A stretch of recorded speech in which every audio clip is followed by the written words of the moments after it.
Hello, जय हिंद, नमस्कार दोस्तों। आप सभी का स्वागत है आपके अपने YouTube channel online GK free classes में। आज के इस क्लास में हम रेलवे ग्रुप डी परीक्षा 2025 के लिए बहुत ही इम्पोर्टेंट क्वेश्चन लेकर आए हैं। और मेरे भाई ये सभी क्वेश्चन आपके रेलवे ग्रुप डी एग्जाम 2025 के लिए इम्पोर्टेंट रहेंगे, इसलिए इस क्लास को आपको कंप्लीट देखना है। और इस क्लास के एंड में आपको बताना है कि आपके टोटल कितने क्वेश्चन है सही होते हैं। और यदि आप इस चैनल से पहली बार जुड़े हैं तो चैनल को कर लीजिए सब्सक्राइब और बेल आइकन को प्रेस करना, ताकि ऐसी शानदार क्लास का नोटिफिकेशन आपको सबसे पहले देखने को मिले। तो चलिए शुरू करते हैं आज की इस क्लास को बिना देरी के।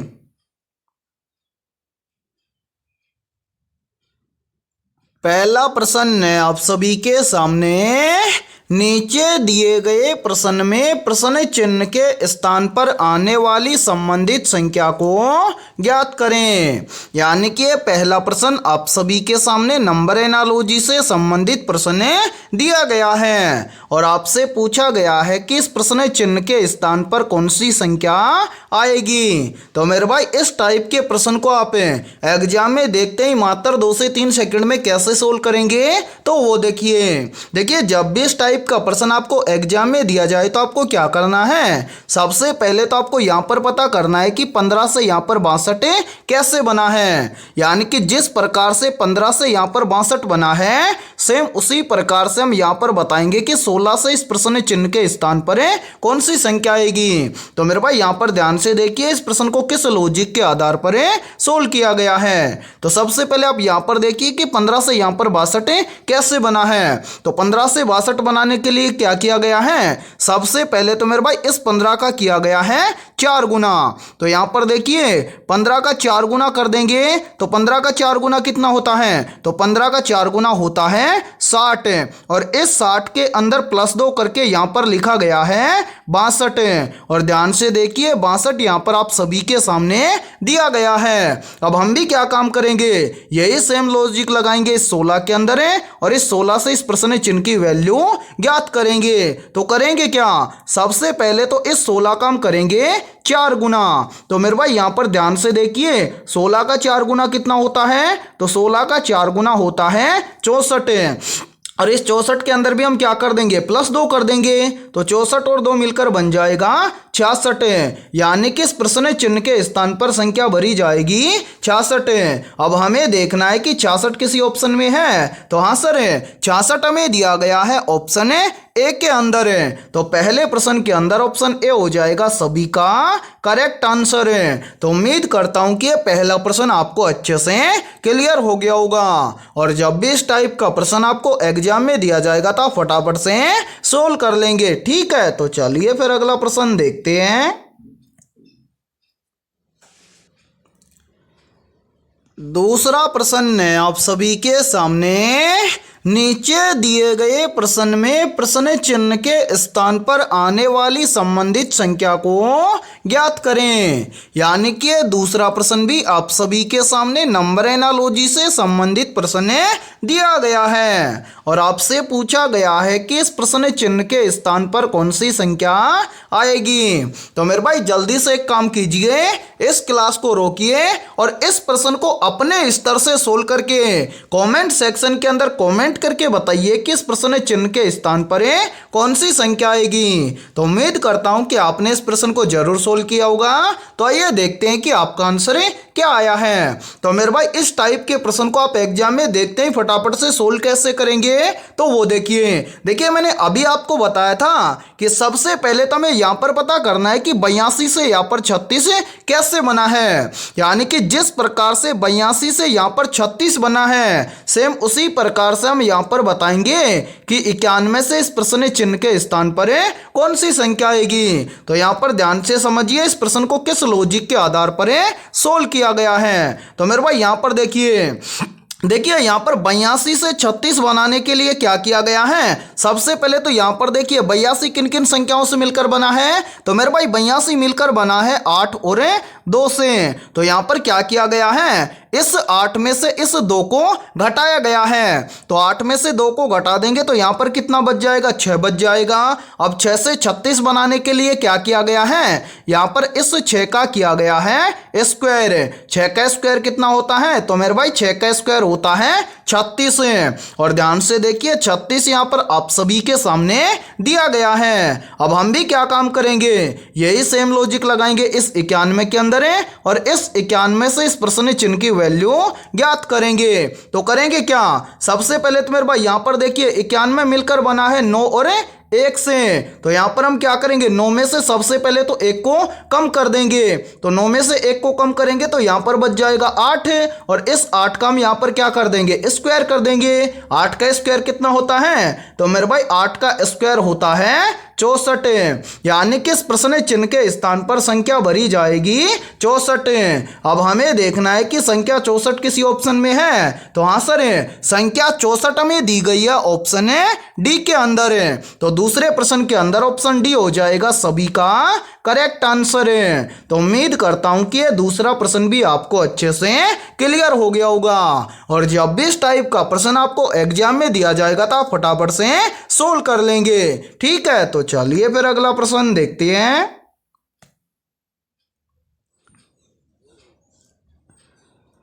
तीसरा प्रश्न है आप सभी के सामने। नीचे दी गई आकृति में प्रश्न चिन्ह के स्थान पर आने वाली लुप्त संख्या को ज्ञात करें। यानी कि तीसरा प्रश्न आप सभी के सामने मिसिंग नंबर से संबंधित प्रश्न दिया गया है और आपसे पूछा गया है कि इस आकृति में इस प्रश्न चिन्ह के स्थान पर कौन सी संख्या आएगी। तो मेरे भाई इस टाइप के प्रश्न को आप एग्जाम में देखते ही फटाफट से कैसे सोल्व करेंगे, तो वो देखिए जब भी आपको एग्जाम के अंदर मिसिंग नंबर से संबंधित प्रश्न दिया जाए तो आपको क्या करना है, सबसे पहले तो आपको प्रश्न चिन्ह की लाइन में आपको देखना है और यहाँ पर पता करना है कि इस पहली पंक्ति में यहाँ पर 17 कैसे आया है। फिर उसी प्रकार से आपको यहाँ पर पता करना है कि इस दूसरी पंक्ति में यहाँ पर 15 कैसे आया है। यानी कि जिस प्रकार से पहली पंक्ति में 17 और दूसरी पंक्ति में 15 जिस प्रकार से आया है, सेम उसी प्रकार से हम इस तीसरी पंक्ति में इस प्रश्न चिन्ह के स्थान पर आने वाली संख्या को ज्ञात करेंगे। तो मेरे भाई यहाँ पर ध्यान से देखिए इस प्रश्न को किस लॉजिक के आधार पर सोल्व किया गया है। तो सबसे पहले हमें क्या करना है, सबसे पहले हमें यहाँ पर पता करना है कि इस पहली पंक्ति में यहाँ पर 17 कैसे आया है। तो यहाँ पर 17 लाने के लिए क्या किया गया है, सबसे पहले तो मेरे भाई इन तीनों संख्याओं को आपस में जोड़ा गया है। तो यहाँ पर देखिए पहली संख्या है 3, तो यहाँ पर ध्यान से समझिए, देखिए 3 है, 3 के बाद में क्या है 4 है, तो यहाँ पर 4 को भी ऐड कर देंगे। 4 के बाद में क्या है 9, तो यहाँ पर 9 को भी ऐड कर देंगे। तो मेरे भाई यहाँ पर ध्यान से देखिए 3 और 4 कितना हो जाएगा 7, 7 और 9 कितना हो जाएगा 7 और 9 हो जाएगा 16, लेकिन यहाँ पर कितना है 17। तो यहाँ पर 16 के अंदर क्या किया गया है +1 करके यहाँ पर लिखा गया है 17। और ध्यान से देखिए 17 यहाँ पर आप सभी के सामने दिया गया है। अब इसी प्रकार से हम यहाँ पर पता करेंगे कि यहाँ पर इस दूसरी पंक्ति में 15 सेम इसी प्रकार से आया है क्या। तो करेंगे क्या, सबसे पहले तो इन तीनों संख्याओं को आपस में जोड़ लेंगे। तो मेरे भाई यहाँ पर देखिए पहली संख्या है कितनी 7 है, तो यहाँ पर हम लिख देंगे 7 है। 7 के बाद में क्या है, 7 के बाद में है 2, तो यहाँ पर हम ऐड कर देंगे 2 को। उसके बाद में क्या है 2 के बाद में है 5, तो यहाँ पर हम प्रदर्शित कर देंगे कितना 5। अब यहाँ पर इनको जोड़िए, देखिए मेरे भाई यहाँ पर देखिए 7 और 2 हो जाएगा 9, 9 और 5 कितना हो जाएगा, तो मेरे भाई 9 और 5 हो जाएगा 14। ठीक है, अब सभी के अंदर यहाँ पर जिस प्रकार से 16 के अंदर +1 किया गया है उसी प्रकार से हम 14 के अंदर भी +1 कर देंगे। तो 14 और 1 मिलकर बन जाएगा 15। और ध्यान से देखिए 15 यहाँ पर आप सभी के सामने दिया गया है। अब हम भी क्या काम करेंगे, यही सेम लॉजिक लगाएंगे यहाँ पर इस तीसरी पंक्ति में और इस प्रश्न चिन्ह की वैल्यू ज्ञात करेंगे। तो करेंगे क्या, सबसे पहले तो इन तीनों संख्याओं को आपस में जोड़ लेंगे।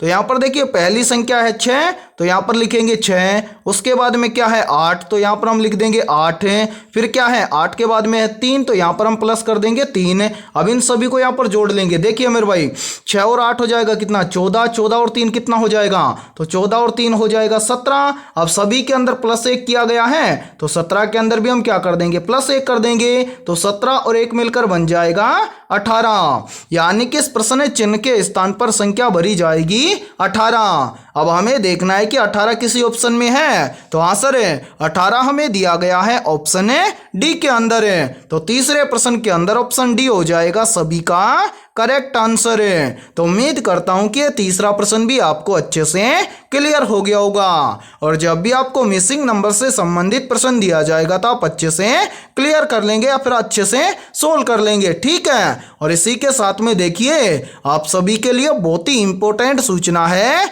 यदि आप पहली बार के अंदर रेलवे ग्रुप डी एग्जाम 2025 को क्रैक करना चाहते हैं, तो हमने आपके रेलवे ग्रुप डी एग्जाम 2025 के लिए GK, GS, mathematics, science, current affairs और रीजनिंग के टॉपिक वाइज लगभग 21,000 प्लस मोस्ट इंपोर्टेंट क्वेश्चनों का पीडीएफ सेट तैयार किया है। यदि आप ये पीडीएफ सेट लेना चाहते हैं तो आप हमारे इस व्हाट्सएप नंबर पर कांटेक्ट करके ले सकते हैं। और मेरे भाई इस पीडीएफ सेट की प्राइस हमने रखी है मात्र और मात्र 51 रुपये, यानी कि 51 रुपये की फीस के अंदर आपको रेलवे ग्रुप डी एग्जाम 2025 के लिए ऑल सब्जेक्ट के ऊपर 21,000 प्लस मोस्ट इंपोर्टेंट क्वेश्चनों का पीडीएफ सेट दिया जाएगा। और मेरे भाई ये सभी क्वेश्चन आपके रेलवे ग्रुप डी एग्जाम 2025 के लिए रामबाण साबित होने वाले हैं। तो जल्दी से जाइए और इस व्हाट्सएप नंबर पर आप कांटेक्ट करके इस पीडीएफ सेट को ले लीजिए और एग्जाम से पहले अपनी तैयारी को मजबूत बना लीजिए, ठीक है। तो चलिए फिर अगला प्रश्न देखते हैं।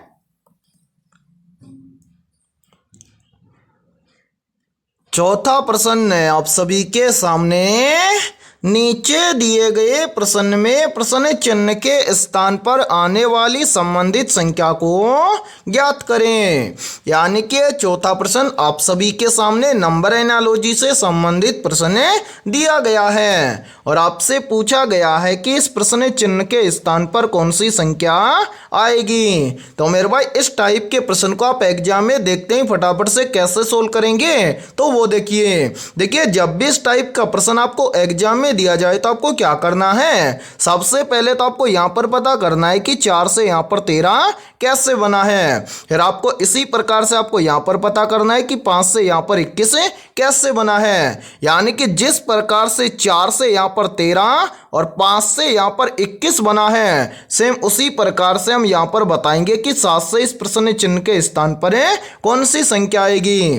तो मेरे भाई यहां पर ध्यान से समझिए इस प्रश्न को किस लॉजिक के आधार पर सोल्व किया गया है। तो सबसे पहले आप यहां पर देखिए कि 4 से यहां पर 13 कैसे बना है। तो मेरे भाई 4 से 13 बनाने के लिए क्या किया गया है, सबसे पहले यहां पर देखिए यहां पर क्या है 4 से पहले कौन सी संख्या आती है, तो मेरे भाई 4 से पहले संख्या आती है 3। यदि हम इन दोनों संख्याओं को आपस में गुणा कर दें तो यहां पर देखिए यहां पर बन जाएगा 4 तिये 12 और इस 12 के अंदर यहां पर क्या किया गया है +1 करके यहां पर लिखा गया है 13। और ध्यान से देखिए 13 यहां पर आप सभी के सामने दिया गया है। अब इसी प्रकार से हम क्या करेंगे, यहां पर पता करेंगे कि 5 से यहां पर 21 सेम इसी प्रकार से बना है क्या। तो यहां पर देखिए सबसे पहले क्या है 5, तो मेरे भाई यहां पर हम लिख देंगे 5। अब 5 से पहले कौन सी संख्या आती है, तो 5 से पहले संख्या आती है कौन सी 4। तो मेरे भाई यहां पर हम क्या करेंगे 4 और 5 का आपस में गुणा कर देंगे, तो यहां पर हो जाएगा 5 चौक 20 और यहां पर भी हम क्या कर देंगे इस 20 के अंदर +1 कर देंगे, तो 20 और 1 मिलकर बन जाएगा 21। और ध्यान से देखिए 21 यहां पर आप सभी के सामने दिया गया है। अब हम भी क्या काम करेंगे, यही सेम लॉजिक लगाएंगे 7 के अंदर और 7 से इस प्रश्न चिन्ह की वैल्यू ज्ञात करेंगे। कैसे, तो वो देखिए सबसे पहले है हमारे पास क्या 7 है। अब हमें क्या करना है, 7 से पहली संख्या कौन सी होती है, तो मेरे भाई 7 से पहली संख्या होती है 6। अब हम क्या करेंगे, 6 और 7 का आपस में गुणा कर देंगे तो यहाँ पर कितना हो जाएगा, यहाँ पर हो जाएगा 6 सत्ते 42। ठीक है, और इस 42 के अंदर हम क्या कर देंगे, +1 कर देंगे तो 42 और 1 मिलकर बन जाएगा 43। यानी कि इस प्रश्न चिन्ह के स्थान पर संख्या भरी जाएगी 43। अब हमें देखना है कि संख्या 43 किसी ऑप्शन में है, तो हाँ सर संख्या 43 हमें दी गई है ऑप्शन ए के अंदर है। तो चौथे प्रश्न के अंदर ऑप्शन ए हो जाएगा सभी का करेक्ट आंसर है। तो उम्मीद करता हूं कि यह चौथा प्रश्न भी आपको अच्छे से क्लियर हो गया होगा। और जब भी इस टाइप का प्रश्न आपको एग्जाम में दिया जाएगा तो फटाफट से सोल्व कर लेंगे। ठीक है, तो चलिए फिर अगला प्रश्न देखते हैं।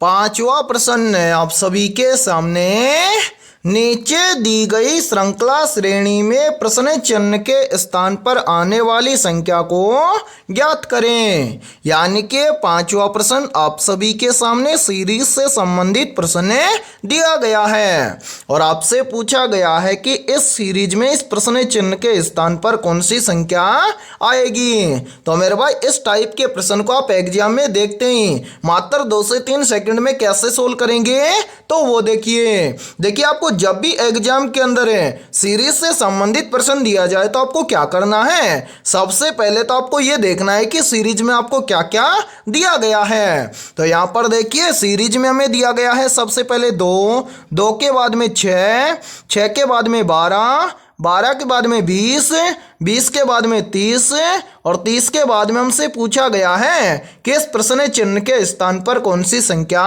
आएगी। तो मेरे भाई यहाँ पर देखिए सीरीज को देखने से हमें पता चल रहा है कि सीरीज कंटिन्यू क्या हो रहा है, बढ़ रहा है। तो यहाँ पर देखिए इस सीरीज को किस लॉजिक के आधार पर सोल्व किया गया है, तो वो देखिए सीरीज बढ़ रहा है तो हम क्या करेंगे, यहाँ पर देखेंगे कि 2 से यहाँ पर कितना बन रहा है 6, तो 2 से 6 कैसे बनेगा। तो यहाँ पर देखिए यदि हम 2 के अंदर क्या कर दें +4 कर दें तो 2 और 4 मिलकर बन जाएगा 6। फिर देखिए 6 से कितना बन रहा है 12, तो 6 से 12 कैसे बनेगा। तो मेरे भाई यहाँ पर देखिए यदि हम 6 के अंदर क्या कर दें +6 कर दें तो 6 और 6 मिलकर बन जाएगा 12। फिर देखिए 12 से कितना बन रहा है, तो 12 से बन रहा है 20, तो 12 से 20 कैसे बनेगा। तो यहाँ पर देखिए यदि हम 12 के अंदर क्या कर दें +8 कर दें तो 12 और 8 मिलकर बन जाएगा 20। फिर देखिए 20 से कितना बन रहा है 30, तो 20 से 30 कैसे बनेगा। तो यहाँ पर देखिए यदि हम 20 के अंदर क्या कर दें +10 कर दें तो 20 और 10 मिलकर बन जाएगा 30। अब इसी प्रकार से हमसे पूछा गया है कि 30 से इस प्रश्न चिन्ह के स्थान पर कौन सी संख्या आएगी। तो मेरे भाई इस प्रश्न चिन्ह की वैल्यू ज्ञात करने से पहले आपको क्या करना है, नीचे जो ये वाली संख्या है इस संख्या को ध्यान से देखना है और पता लगाना है कि यहाँ पर क्या हुआ है। तो मेरे भाई यहाँ पर देखिए सबसे पहले क्या हुआ +4, उसके बाद में क्या हुआ +6, उसके बाद में क्या हुआ +8, उसके बाद में क्या हुआ +10, यानी कि सभी में क्या हो रहा है प्लस हो रहा है। तो इतना हमें भी पता है कि आगे भी क्या होगा प्लस होगा, लेकिन कितना प्लस होगा वो कैसे ज्ञात करेंगे। तो वो देखिए यहाँ पर देखिए मेरे भाई सबसे पहले है 4 से कितना बन रहा है 6, 4 से 6 बनेगा कैसे। तो यदि हम 4 के अंदर क्या कर दें +2 कर दें तो 4 और 2 मिलकर बन जाएगा 6। फिर देखिए 6 से कितना बन रहा है 8, तो 6 से 8 कैसे बनेगा। तो यहाँ पर भी देखिए यदि हम 6 के अंदर क्या कर दें +2 कर दें तो 6 और 2 मिलकर बन जाएगा 8। फिर देखिए 8 से कितना बन रहा है 10, तो 8 से 10 कैसे बनेगा। तो यहाँ पर देखिए यदि हम 8 के अंदर भी क्या कर दें +2 कर दें तो 8 और 2 मिलकर बन जाएगा 10। अब इसी प्रकार से हमें क्या करना है 10 से अगली संख्या निकालनी है। तो 10 से अगली संख्या निकालने के लिए हम क्या करेंगे, यहाँ पर देखिए सभी के अंदर +2 हुआ है तो 10 के अंदर भी हम क्या कर देंगे +2 कर देंगे तो 10 और 2 मिलकर बन जाएगा कितना। तो मेरे भाई 10 और 2 मिलकर बन जाएगा 12, यानी कि 10 के बाद में संख्या प्लस होगी 12। अब हमें क्या करना है, इस प्रश्न चिन्ह की वैल्यू ज्ञात करनी है। तो इस प्रश्न चिन्ह की वैल्यू ज्ञात करने के लिए हम क्या करेंगे, इस 30 के अंदर इस 12 को ऐड कर देंगे। तो मेरे भाई यहाँ पर देखिए 30 के अंदर हम क्या करेंगे 12 को ऐड कर देंगे तो 30 और 12 मिलकर बन जाएगा 42, यानी कि इस प्रश्न चिन्ह के स्थान पर संख्या भरी जाएगी 42। अब हमें देखना है कि संख्या 42 किसी ऑप्शन में है। तो हाँ सर, संख्या 42 हमें दी गई है ऑप्शन ए के अंदर है। तो पांचवें प्रश्न के अंदर ऑप्शन ए हो जाएगा सभी का करेक्ट आंसर है। तो उम्मीद करता हूं कि पांचवा प्रश्न भी आपको अच्छे से क्लियर हो गया होगा। और जब भी इस टाइप का प्रश्न आपको एग्जाम में दिया जाएगा तो फटाफट से सोल्व कर लेंगे। और यहाँ पर देखिए, यदि ये क्लास आपको पसंद आ रही है तो जल्दी से एक बार इस क्लास को लाइक कर दीजिए। और यदि आप इस चैनल से पहली बार जुड़े हैं तो चैनल को कर लीजिए सब्सक्राइब और बेल आइकन को प्रेस करना, ताकि ऐसे ही शानदार क्लास का नोटिफिकेशन आपको सबसे पहले देखने को मिले। तो चलिए फिर अगला प्रश्न देखते हैं।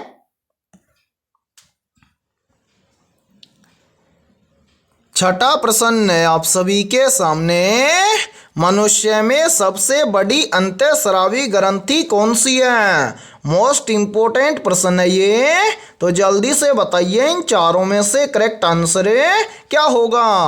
आपसे पूछा गया है कि मनुष्य में सबसे बड़ी अंतःस्रावी ग्रंथि कौन सी है। तो यहाँ पर देखिए इन चारों में से करेक्ट आंसर हो जाएगा सभी का ऑप्शन है ए, यानी कि मनुष्य में सबसे बड़ी अंतःस्रावी ग्रंथि है थायराइड ग्रंथि। तो छठे प्रश्न के अंदर करेक्ट आंसर हो जाएगा सभी का ऑप्शन है ए। और मेरे भाई यहाँ पर देखिए, यहीं से एक क्वेश्चन और बनता है और ये क्वेश्चन भी बार बार एग्जाम के अंदर रिपीट होता है। पूछा जाता है कि थायराइड ग्रंथि से कौन सा हार्मोन स्रावित होता है। तो याद रखना, थायराइड ग्रंथि से स्रावित होने वाला हार्मोन है थायरोक्सिन, ठीक है। या फिर हम बोल सकते हैं कि थायराइड ग्रंथि से थायरोक्सिन नामक हार्मोन स्रावित होता है, ठीक है। तो चलिए फिर अगला प्रश्न देखते हैं।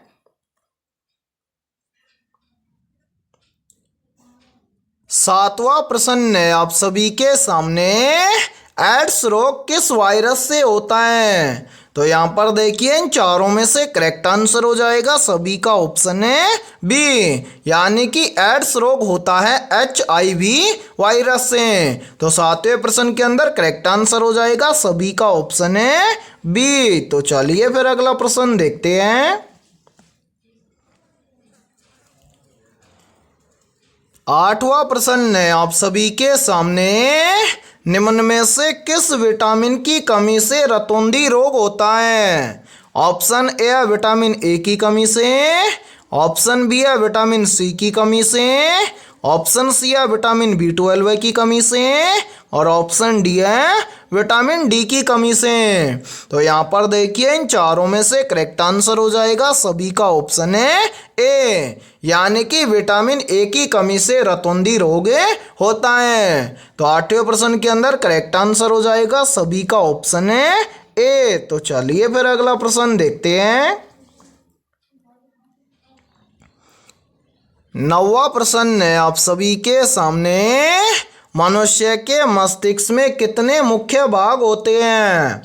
तो यहाँ पर देखिए इन चारों में से करेक्ट आंसर हो जाएगा सभी का ऑप्शन है बी, यानी कि मनुष्य के मस्तिष्क में मुख्य 3 भाग होते हैं। तो नौवें प्रश्न के अंदर करेक्ट आंसर हो जाएगा सभी का ऑप्शन है बी। तो चलिए फिर अगला प्रश्न देखते हैं। 10वां प्रश्न है आप सभी के सामने, निम्न में से रासायनिक परिवर्तन का उदाहरण कौन सा है? तो यहाँ पर देखिए इन चारों में से करेक्ट आंसर हो जाएगा सभी का ऑप्शन है सी, यानी कि दूध का फटना। ये क्या है? एक रासायनिक परिवर्तन का उदाहरण है। तो 10वें प्रश्न के अंदर करेक्ट आंसर हो जाएगा सभी का ऑप्शन है सी। और मेरे भाई यहाँ पर देखिए ऑप्शन ए के अंदर हमें दिया गया है बर्फ का पिघलना, ऑप्शन बी के अंदर हमें दिया गया है पानी का वाष्प बनना, और ऑप्शन डी के अंदर हमें दिया गया है नमक का घुलना। या फिर इसको ऐसे भी बोला जा सकता है कि नमक का पानी में घुलना। ये तीनों के तीनों क्या हैं? तो मेरे भाई ये तीनों के तीनों हैं भौतिक परिवर्तन के उदाहरण हैं, ठीक है। इनको भी आप जरूर याद रखना। और 10वां प्रश्न मोस्ट इंपोर्टेंट प्रश्न है, चाहे तो आप इस प्रश्न का स्क्रीनशॉट भी ले सकते हैं, ठीक है। तो चलिए फिर अगला प्रश्न देखते हैं।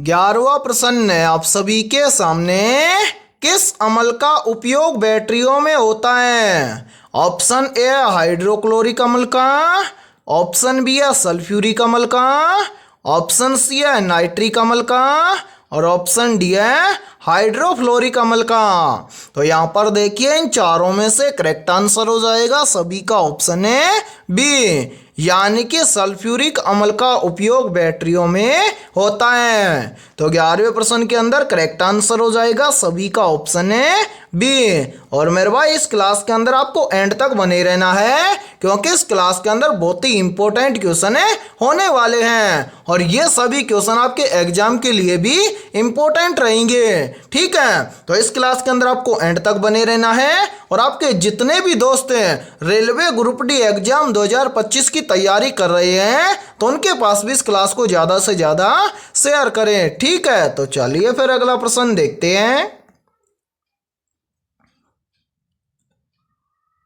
12वां प्रश्न है आप सभी के सामने, कार्बन डाइऑक्साइड गैस किस रंग की होती है? तो यहाँ पर देखिए इन चारों में से करेक्ट आंसर हो जाएगा सभी का ऑप्शन है सी, यानी कि जो कार्बन डाइऑक्साइड गैस होती है ये रंगहीन होती है। तो 12वें प्रश्न के अंदर करेक्ट आंसर हो जाएगा सभी का ऑप्शन है सी। तो चलिए फिर अगला प्रश्न देखते हैं। 13वां प्रश्न है आप सभी के सामने, सबसे अधिक क्रियाशील धातु कौन सी है? ऑप्शन ए है तांबा, ऑप्शन बी है चांदी, ऑप्शन सी है पोटेशियम और ऑप्शन डी है सोना। तो जल्दी से बताइए इन चारों में से करेक्ट आंसर है क्या होगा? आपसे पूछा गया है कि सबसे अधिक क्रियाशील धातु कौन सी है। तो यहाँ पर देखिए इन चारों में से करेक्ट आंसर हो जाएगा सभी का ऑप्शन है सी, यानी कि जो पोटेशियम धातु है ये सबसे क्रियाशील धातु है। तो 13वें प्रश्न के अंदर करेक्ट आंसर हो जाएगा सभी का ऑप्शन है सी। तो चलिए फिर अगला प्रश्न देखते हैं। 14वां प्रश्न है आप सभी के सामने, बल और विस्थापन का गुणनफल क्या कहलाता है? ऑप्शन ए है शक्ति, ऑप्शन बी है कार्य, ऑप्शन सी है द्रव्यमान और ऑप्शन डी है त्वरण। तो यहाँ पर देखिए इन चारों में से करेक्ट आंसर हो जाएगा सभी का ऑप्शन है बी, यानी कि बल और विस्थापन का गुणनफल कहलाता है कार्य। तो 14वें प्रश्न के अंदर करेक्ट आंसर हो जाएगा सभी का ऑप्शन है बी। तो चलिए फिर अगला प्रश्न देखते हैं। 15वां प्रश्न है आप सभी के सामने, द्रवों में दाब का सिद्धांत किसने दिया था? तो यहाँ पर देखिए इन चारों में से करेक्ट आंसर हो जाएगा सभी का ऑप्शन है ए, यानी कि द्रवों में दाब का सिद्धांत दिया था वैज्ञानिक पास्कल ने। तो 15वें प्रश्न के अंदर करेक्ट आंसर हो जाएगा सभी का ऑप्शन है ए। तो चलिए फिर अगला प्रश्न देखते हैं। 16वां प्रश्न है आप सभी के सामने, लेंस में बनने वाला प्रतिबिंब उल्टा और वास्तविक होता है, यह किस प्रकार के लेंस की विशेषता है?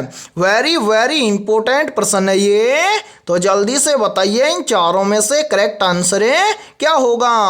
आपसे पूछा गया है कि लेंस में बनने वाला प्रतिबिंब उल्टा और वास्तविक होता है, यह किस प्रकार के लेंस की विशेषता है? तो यहाँ पर देखिए इन चारों में से करेक्ट आंसर हो जाएगा सभी का ऑप्शन है बी, यानी कि लेंस में बनने वाला प्रतिबिंब उल्टा और वास्तविक होता है, यह उत्तल लेंस की विशेषता है। तो 16वें प्रश्न के अंदर करेक्ट आंसर हो जाएगा सभी का ऑप्शन है बी। तो चलिए फिर अगला प्रश्न देखते हैं।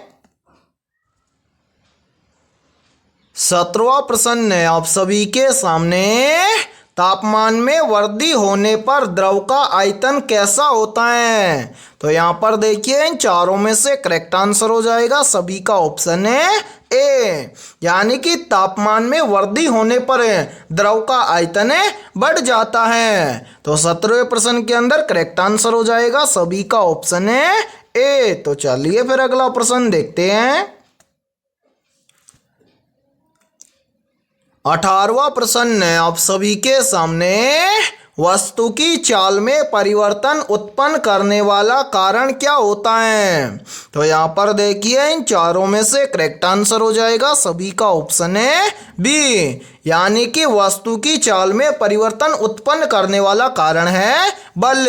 तो 18वें प्रश्न के अंदर करेक्ट आंसर हो जाएगा सभी का ऑप्शन है बी। और इसी के साथ में देखिए आप सभी के लिए बहुत ही इंपॉर्टेंट सूचना है, यदि आप पहली बार के अंदर रेलवे ग्रुप डी एग्जाम 2025 को क्रैक करना चाहते हैं तो हमने आपके रेलवे ग्रुप डी एग्जाम 2025 के लिए ऑल सब्जेक्ट के ऊपर टॉपिक वाइज लगभग 21,000 प्लस मोस्ट इंपोर्टेंट क्वेश्चनों का पीडीएफ सेट तैयार किया है। यदि आप ये 21,000 प्लस मोस्ट इंपोर्टेंट क्वेश्चनों का पीडीएफ सेट लेना चाहते हैं तो आप हमारे इस व्हाट्सएप नंबर पर कांटेक्ट करके ले सकते हैं। व्हाट्सएप नंबर है 7372826893। ये हमारा व्हाट्सएप नंबर है। इस व्हाट्सएप नंबर पर आप कांटेक्ट करके इस पीडीएफ सेट को ले सकते हैं। और मेरे भाई इस पीडीएफ सेट की प्राइस हमने रखी है मात्र और मात्र 51 रुपये, यानी कि 51 रुपये की फीस के अंदर आपको 21,000 प्लस मोस्ट इंपोर्टेंट क्वेश्चनों का पीडीएफ सेट दिया जाएगा। और मेरे भाई ये सभी क्वेश्चन आपके रेलवे ग्रुप डी एग्जाम के लिए रामबाण साबित होने वाले हैं। तो जल्दी से जाइए और इस व्हाट्सएप नंबर पर आप कांटेक्ट करके इस पीडीएफ सेट को ले लीजिए और एग्जाम से पहले अपनी तैयारी को मजबूत बना लीजिए। ठीक है, तो चलिए फिर अगला प्रश्न देखते हैं। 19वां प्रश्न है आप सभी के सामने, किस उपकरण से वोल्टेज मापा जाता है? ऑप्शन ए एमीटर से, ऑप्शन बी वोल्टमीटर से, ऑप्शन सी है गैल्वेनोमीटर से और ऑप्शन डी है थर्मामीटर से। तो यहाँ पर देखिए इन चारों में से करेक्ट आंसर हो जाएगा सभी का ऑप्शन है बी, यानी कि वोल्ट मीटर से वोल्टेज मापा जाता है। तो 19वें प्रश्न के अंदर करेक्ट आंसर हो जाएगा सभी का ऑप्शन है बी। तो चलिए फिर अगला प्रश्न देखते हैं। 20वां प्रश्न है आप सभी के सामने, किसी वस्तु की गतिज ऊर्जा किस पर निर्भर करती है? तो यहाँ पर देखिए इन चारों में से करेक्ट आंसर हो जाएगा सभी का ऑप्शन है सी, यानी कि किसी वस्तु की गतिज ऊर्जा निर्भर करती है द्रव्यमान और वेग दोनों पर है। तो 20वें प्रश्न के अंदर करेक्ट आंसर हो जाएगा सभी का ऑप्शन है सी। तो मेरे भाई आज की इस क्लास के अंदर इतना ही। यदि ये क्लास आपको पसंद आई है तो जल्दी से एक बार इस क्लास को लाइक कर दीजिए और यदि आप इस चैनल से पहली बार जुड़े हैं तो चैनल को कर लीजिए सब्सक्राइब और बेल आइकन को प्रेस करना, ताकि ऐसी शानदार क्लास का नोटिफिकेशन आपको सबसे पहले देखने को मिले। और आज के इस क्लास के अंदर हमने 20 बहुत ही इंपॉर्टेंट क्वेश्चन करवाए हैं। तो इन 20 में से आपके कितने क्वेश्चन सही हुए हैं सभी को कमेंट सेक्शन के अंदर कमेंट करके बताना है। और जिन भी अभ्यर्थियों के इन 20 में से लगभग 18 प्लस क्वेश्चन सही हुए हैं तो समझना उनकी तैयारी बेहतर है। तो फिर मिलते हैं ऐसे बेहतरीन क्वेश्चनों के साथ सुबह 7 बजे।